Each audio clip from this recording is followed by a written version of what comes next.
বিয়ের মণ্ডপ থেকে ছদ্মবেশী কুমারকে পুলিশের হাতে তুলে দেয় দীপা। হ্যাঁ প্রিয় ভিউয়ার্স, আমরা এমনটাই দেখতে পাবো অনুরাগের ছোঁয়ার আগামী পর্বগুলোতে। দীপা আর সূর্য কুন্তলার বাড়িতে আসে এবং বলে গুরুদেবের মুখটা দেখতে চায়। তখন কুমারের কথায় সোনা এসে সূর্য আর দীপাকে আটকায়। তখন কৃষ্ণ এসে বলে এই বংশের বড় ছেলের বিয়ে গুরুদেবের আশীর্বাদেই শুরু হবে। সোনা বলে এ বাড়ির বংশধর আসতে চলেছে আমার মাধ্যমে, এর জন্য গুরুদেব কঠিন ব্রত রেখেছে। একথা শুনে দীপা সোনার কাছে এগিয়ে গিয়ে বলে, মা হতে চলেছিস, আমাকে বলিসনি কেন? সোনা বলে, তোমায় বলে কি হবে? পাশ থেকে সূর্য বলে, তুই আমাদের সাথে বাড়ি চল। এই সময় মেয়েরা বাপের বাড়ি গেলে ভালো লাগে। কুন্তলার থেকে অনুমতি চাইলে সে রাজি হয় না। এরপর সোনা সেখান থেকে রুমে চলে আসলে দীপা এসে সোনাকে বলে, এখনো সময় আছে, সবটা মুখ বুঝে সহ্য করিস না। তুই নিজে ডাল হয়ে দাঁড়া, না হলে এরকম অ্যালার্জির দাগ তোর মুখে আরো হবে।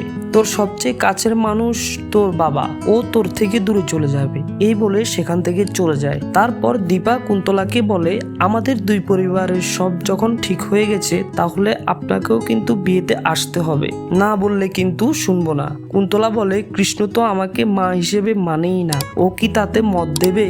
আর হ্যাঁ, সোনা কিন্তু ওই বাড়িতে গিয়ে থাকতে পারবে না, তার কারণ হলেন আপনি। গুলি চালানোটা কিন্তু ভুলে যাওয়া যায় না। কথায় কথায় সূর্য কুন্তলাকে বলে, আমরা ঠিক করেছি কালই কৃষ্ণ আর রূপাকে বিয়ে দিয়ে দেব।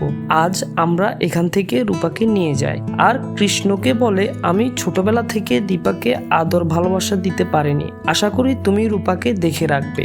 এই বলে সেখান থেকে চলে যায়। এরপর কৃষ্ণ বাইরে এসে দীপাকে বলে, কাল কিন্তু ওরা গুরুদেব রূপী ক্রিমিনালকে পালাতে সাহায্য করবে।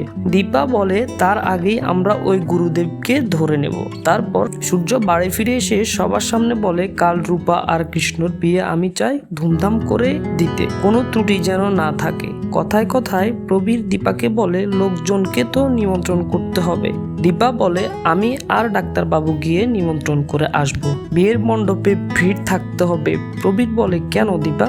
তখন দীপা বলে, দরকার আছে, দরকার পড়লে লোক ভাড়া করে আনতে হবে, যাতে কেউ হারিয়ে গেলে চট করে বোঝা না যায়। পাশ থেকে উর্মি বলে, কে হারাবে? দীপা বলে, আমি। প্রিয় ভিউয়ার্স, আজকের পর্ব তোমাদের কেমন লেগেছে কমেন্ট করে জানাও। আর হ্যাঁ, আমাদের চ্যানেলে নতুন হয়ে থাকলে চ্যানেলটিকে এখনই সাবস্ক্রাইব করো।